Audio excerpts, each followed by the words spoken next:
సాధారణంగా చాలామంది ఇప్పుడు ఈజీ చాయిసెస్ అంటే తొందరగా అయిపోవాలి, ఈజీగా అయిపోవాలి, షార్ట్‌కట్లు అయిపోవాలి అంటూ చాలా చిన్న చిన్న వాటికి ఈజీగా అట్రాక్ట్ అవుతుంటారనమాట.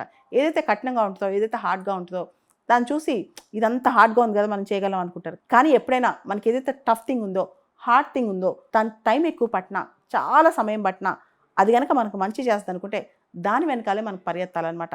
చిన్న చిన్న వాటికి, చిన్న చిన్న వ్యామోహాలకి, చిన్న చిన్న డిస్ట్రాక్షన్స్‌కి మనం లోన్ అవ్వకూడదు. సో, ఒక పెద్దాయన ఒక మాట చెప్తా ఉంటారనమాట. We should not purchase pieces of glass at the cost of diamonds అని. అంటే చాలా మనకు బాగా ప్రయోజనం ఇచ్చేవి లేదా మనకు బాగా మంచి చేసే వదిలేసి చిన్న చిన్న ఆకర్షణలకెళ్తే ఎందుకంటే ఒక బంగారం కానీ, డైమండ్ కానీ, గాజు ముక్క కానీ ఒకేలాగా వెలుగుతూ ఉంటుందనమాట. పొరపాటున మనకి అందంగా కనిపించిందని గాజు ముక్కలు పట్టుకున్నాం అనుకోండి, అవి చేతుల నుంచి రక్తం వస్తదనమాట. అది తర్వాత తెలుస్తుంది. కాబట్టి ఎప్పుడైనా తాత్కాలికమైన ఆనందాలు, తాత్కాలికంగా షార్ట్ టర్మ్ గెయిన్స్ గురించి ఆలోచించకుండా లాంగ్ టర్మ్‌లో మనకేం బెనిఫిట్ అవుద్ది, అది కష్టమైన, పోరాటమైనా ఏది బెనిఫిట్ అవుద్ది అని ఒక్కసారి మన కాన్షియస్‌ని అడగాలి. ఏది షార్ట్ టర్మో, ఏది లాంగ్ టర్మో, ఏది మంచో, ఏది చెడో, ఏది మనతో ఎప్పటికి శాశ్వతంగా ఉంటుందో, ఏది అశాశ్వతంగా ఉంటుందో ఎలా తెలుస్తుంది?